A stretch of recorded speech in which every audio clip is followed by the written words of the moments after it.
Logan Paul ने SmackDown की शुरुआत की। लोगन पॉल ने रॉयल रंबल में यूएस चैंपियनशिप डिफेंस के बारे में बात करते हुए कहा कि उन्होंने केविन ओवेंस को कम आंका था। पॉल ने आगे कहा कि उसके बावजूद वो अभी भी चैंपियन बने हुए हैं।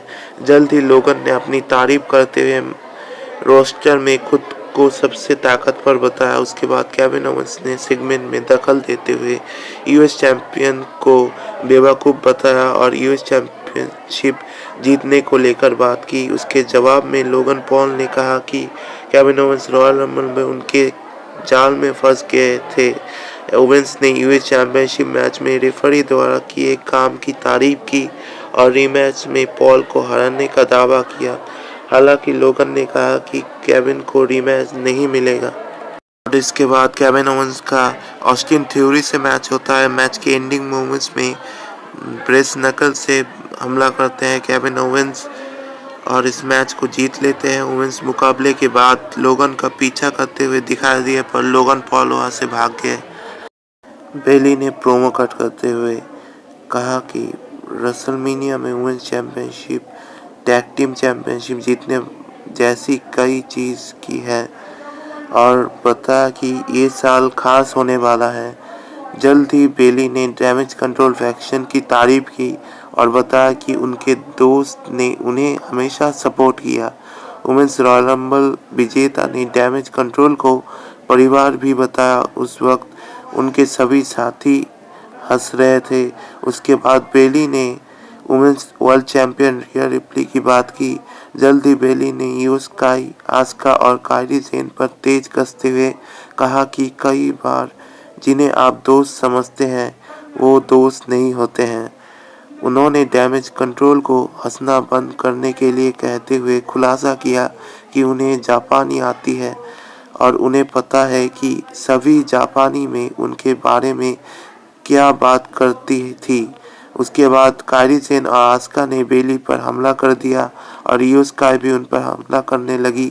उसके बाद बेली ने पाइप लेकर हिल स्टार्स पर हमला कर दिया और जल्द ही इयो को रेसलमेनिया के लिए चैलेंज किया।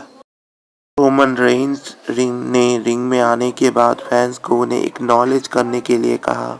उसके बाद रोमन ने रॉ में सेथ रॉलिंस के टाइटल रेन का मजाक उड़ाते हुए उन्हें सेकेंडरी चैंपियन बताया।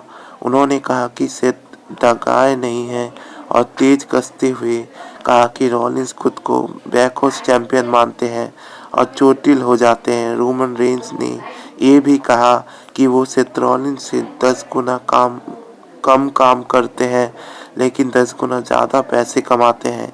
इसके बाद हेड ऑफ द टेबल ने कोडी रोड्स को ऑफर दिया कि वो दूसरे नंबर के टॉप स्टार बना सकते हैं या उनके खिलाफ लड़ सकते हैं।